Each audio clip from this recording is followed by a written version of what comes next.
Good morning mga boss! Nandito po tayo ngayon sa Balintawak Market sa Quezon City at ngayon pong pasukan na. Ay nako, balik na naman po tayo sa pag-check ng ating pong mga pambaon sa ating pong mga mag-aaral. Ay nako, nagtaas na ba kaya mga presyo na lalo na itong mga isda, o di ba? Fresh na fresh. Tanungin natin kung nasa magkano na ba itong mga isdang ganito. Yan, magandang umaga po sa inyo.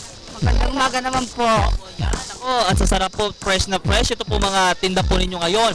Nasa magkano po itong aking favorite? Ito pong mga 200 po isang kilo. ito pong isang Oh. 100 po, 51 po. fresh na fresh. Press po. Karton po yan. Pampanga po. Kasmuan, Pampanga. Mga ganito po sa atin po mga sa tilak 60 po isang kilo. 60. 30. pesos sa baod. Nakikita nyo mga boss.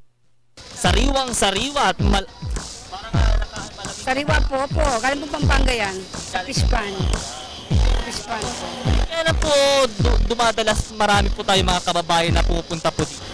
Marami po. Kapangapon na po kami. Napaga ako ngayon. Hindi, update lang hanggang 10 o'clock ng gabi. Oo.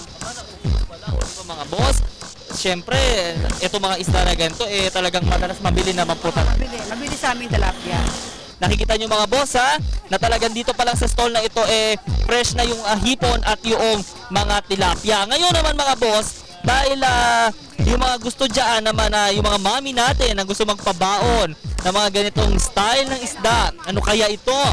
Tanongin natin, di ba? Fresh na fresh.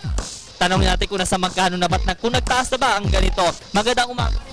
Gandang maga din ho. Tanongin namin kung nasa magkano na po. Ano po ba ito? Tulingan. 100 to 90 per kilo. 25. Fresh yan, hindi frozen yan. Sa Nabotas. Talaga.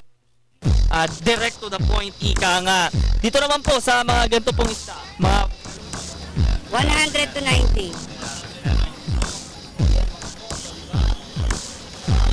sa atin pong mga ganito po, the same.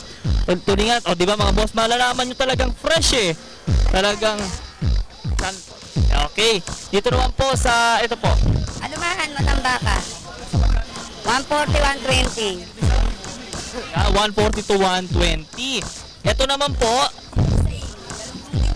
hanggang dito po, Galunggo. So, tuwing kailan po pupunta po dito sa inyo yung mga kababayan po na?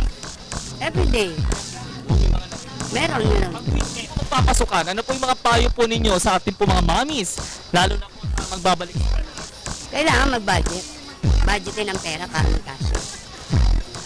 Dito sa area ng Balintawak Market mga boss, makikita nyo, pagpasok nyo lang, makikita nyo na kagad dito sa malapit dito sa may mga karne, yung area ng mga isda. So ano pang hinihintay ninyo para makabili kayo ng mga fresh na ganito? Para mabilang ko na rin si Mami Flong, di ba, ng mga fresh na isda. Para sa Telebisyon ng Bayan, ako po si Julius de Samburon. Good morning, boss!